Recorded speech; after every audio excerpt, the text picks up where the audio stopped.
प्रिय विद्यार्थियों नमस्कार। बी BA द्वितीय वर्ष के द्वितीय प्रश्न पत्र भारतीय राजनीतिक व्यवस्था का अपन अध्ययन कर रहे हैं। अपन नीति निर्देशक तत्वों के बारे में अध्ययन कर रहे हैं। आज अपन नीति निर्देशक तत्वों के महत्व के बारे में जानेंगे। कल अपन ने जाना कि नीति निर्देशक तत्व जो भारतीय संविधान के भाग 4 में उल्लेखित है, उसमें कौन कौन से नीति निर्देशक तत्व है। आज अपन उनके महत्व के बारे में जानेंगे। जैसा कि मैंने बताया था पहले कि नीति निर्देशक तत्व महत्वपूर्ण है जितना कि मूल अधिकार, लेकिन ये वाद योग्य नहीं है। न्यायालय में कोई नागरिक जाकर राज्य के इन दायित्वों को लागू करने के लिए बाध्य नहीं कर सकता है न्यायालय, लेकिन फिर भी इसका अपना महत्व है। जिस समय संविधान का निर्माण हो रहा था उस समय संविधान सभा में और बाहर भी निर्देशक तत्वों संबंधी उपबंधों की बहुत आलोचना हुई, यानी इनकी कमियां बताई गई कि ये वाद योग्य नहीं है, फिर इसकी उपयोगिता क्या है। न्यायालय इसको लागू नहीं करवा सकता राज्य से, तो फिर क्या उपयोगिता है। लेकिन इनके बावजूद इन तत्वों के पीछे वैधानिक शक्ति का अभाव है। निर्देशक तत्व काल्पनिक आदर्श मात्र है, लेकिन इसका तात्पर्य यह नहीं है कि बिल्कुल व्यर्थ है। वास्तव में संवैधानिक और व्यावहारिक दृष्टिकोण से निर्देशक तत्वों का बहुत अधिक महत्व है। तो बड़े एक एक करके इनके महत्व के बारे में जानते हैं कि ये वैधानिक शक्ति नहीं होने के बावजूद भी नीति निर्देशक तत्वों का हमारे राज्य में क्या महत्व है। जैसा कि अपन पढ़ चुके हैं कि ये सामाजिक और आर्थिक लोकतंत्र की स्थापना में इसका महत्वपूर्ण योगदान रहा है। तो निर्देशक तत्वों के पीछे जनमत की शक्ति होती है। भले ही न्यायालय इसको लागू नहीं करवा सकता, क्रियान्वित नहीं करवा सकता, लेकिन इनके पीछे जनमत की सत्ता होती है, जो प्रजातंत्र का सबसे बड़ा न्यायालय होता है। यानी सरकार निर्धारित समय के लिए चुनी जाती है और उसको निर्धारित समय के बाद में वापस जनता के सामने आना पड़ता है। जनता 5 साल के निर्धारित कार्यकाल के बाद में सरकार की परीक्षा लेती है, और अगर सरकार ने 5 साल में अच्छा कार्य किया है तभी वो वापस उसी राजनीतिक दल को सत्ता में वापस चुनती है। तो निर्देशक तत्वों के पीछे भी जनमत की शक्ति है। दायित्व ये दिया गया है कि निर्देशक तत्वों को राज्य लागू करने का प्रयास करेगा। अगर वो सही ढंग से प्रयास नहीं कर रहा है या उनसे दूर भाग रहा है, क्योंकि ये लोक कल्याणकारी राज्य की स्थापना में इसका निर्देशक तत्वों का महत्वपूर्ण योगदान है, तो जनमत यह देखता है कि जो राजनीतिक दल सत्ता में आया है वो निर्देशक तत्वों को किस प्रकार लागू कर रहा है। तो पायली के शब्दों में ये निर्देशक तत्व राष्ट्रीय चेतना के आधारभूत स्तर का निर्माण करते हैं। दूसरा, शासन के मूल्यांकन का आधार। निर्देशक तत्वों द्वारा जनता को शासन की सफलता और असफलता की जांच करने का मापदंड भी प्रदान करता है। शासक दल के द्वारा अपने मतदाताओं को निर्देशक सिद्धांतों के संदर्भ में अपनी सफलताएं बतानी होगी, और शासन शक्ति पर अधिकार करने के इच्छुक राजनीतिक दल को इन तत्वों की क्रियान्विति के प्रति अपनी तत्परता और उत्साह दिखाना होगा। यानी एक राजनीतिक दल को निर्देशक तत्वों के लागू करने के क्रियान्वित करने के लिए जनता के सामने ऐसा प्रस्तुत करना होगा कि हम इनको क्रियान्वित करेंगे। तो इस प्रकार शासन के मूल्यांकन का एक आधार बन जाता है।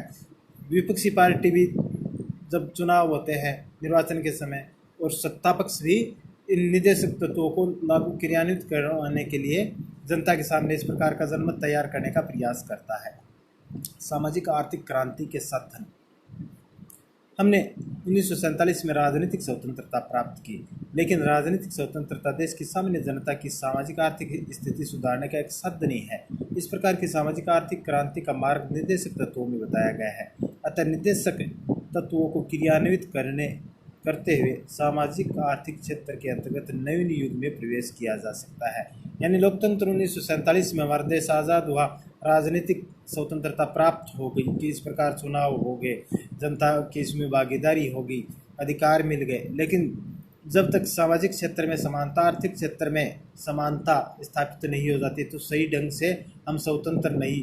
एक गरीब व्यक्ति के लिए लोकतंत्र का उतना महत्व नहीं होता, वह अपने दायित्वों को सही ढंग से निभा नहीं पाता। तो ये निर्देशक तत्व यही काम करते हैं। सामाजिक और आर्थिक क्षेत्र में जो समाज के हाशिए पर बैठे निचले तबके के लोग हैं उसको ऊपर उठाने का प्रयास इसमें किया गया है। तो इस प्रकार सामाजिक आर्थिक क्रांति के एक साधन के रूप में भी नीति निर्देशक तत्वों का अपना महत्व है। संविधान की व्याख्या में सहायक। संविधान के अनुसार नीति निर्देशक तत्व देश के शासन में मूलभूत है, जिसका तात्पर्य यह है कि देश के प्रशासन के लिए उत्तरदायी सभी सत्ताएं उनके द्वारा निर्देशित होंगी। न्यायपालिका से भी यह आशा की जाती है कि संविधान की व्याख्या के कार्य में निर्देशक तत्वों का उचित महत्व देगी। सेतलवाड़ के शब्दों में, राज्य नीति के इन मूलभूत सिद्धांतों को वैधानिक प्रभाव प्राप्त न होते हुए उनके द्वारा न्यायालय के लिए उपयोगी प्रकाश स्तंभ का कार्य किया जाता है। यानी संविधान हमारा जो है उनकी व्याख्या में भी नीति निर्देशक तत्व सहायक है। न्यायालय से भी यही आशा की जाती है कि वो न्याय का निर्णय करते समय ये ज़रूर देखे कि नीति निर्देशक तत्वों को महत्व मिले, जगह मिले। ये नहीं है कि वो पूरी तरह से नीति निर्देशक तत्व चूँकि ये वाद योग्य नहीं है या वैधानिक शक्ति नहीं है तो उनको पूरी तरह से उपेक्षित कर दे।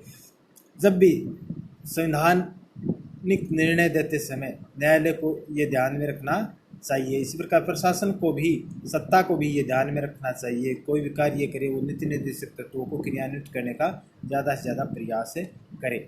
नैतिक आदर्शों के रूप में महत्व है। जिस प्रकार ब्रिटेन में मैग्ना कार्टा, फ्रांस में मानवीय अधिकारों की घोषणा, अमेरिका के संविधान की प्रस्तावना का कोई वैधानिक शक्ति प्राप्त नहीं है।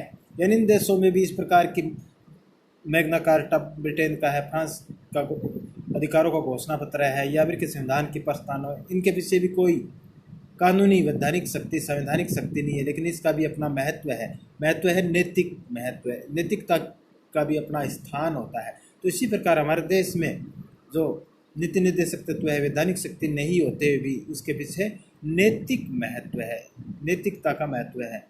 तो इन देशों के इतिहास पर इनका प्रभाव पड़ा है। इसी प्रकार उचित रूप से यह आशा की जा सकती है कि नीति निर्देशक तत्व भारतीय शासन की नीति को निर्देशित और प्रभावित करेंगे। यानी हमारी केंद्र सरकार और राज्य सरकारें भी जब भी कोई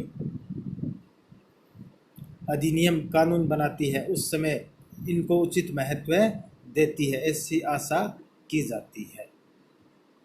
तो इस प्रकार नैतिकता के रूप में भी इस नीति निर्देशक तत्वों का महत्व है। यानी कहने का तात्पर्य यह है कि किसी चीज़ का केवल कानूनी महत्व ही, कानूनी रूप से जो चीज़ होती है उसका ही महत्व नहीं होता है, जो नैतिक दृष्टि से भी उपयोगी होती है उसका भी अपना महत्व होता है। वो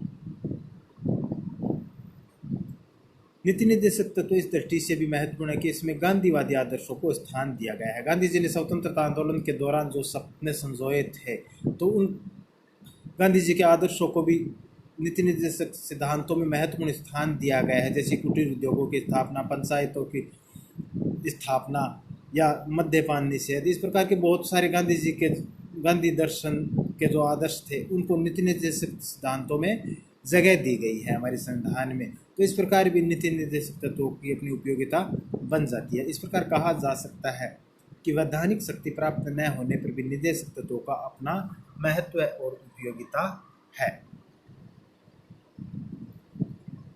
तो अब तक अपने नीति निर्देशक तत्वों के बारे में चर्चा की कि हमारे संविधान में नीति निर्देशक तत्वों के बारे में क्या कहा गया है, नीति निर्देशक तत्व कौन कौन से, उनका वर्गीकरण भी अपन सैद्धांतिक रूप से पढ़ चुके हैं और उसके बाद में नीति निर्देशक तत्वों की महत्व के बारे में आज अपन चर्चा की है। अब अगला टॉपिक कल नया लेंगे, तब तक के लिए धन्यवाद, नमस्कार।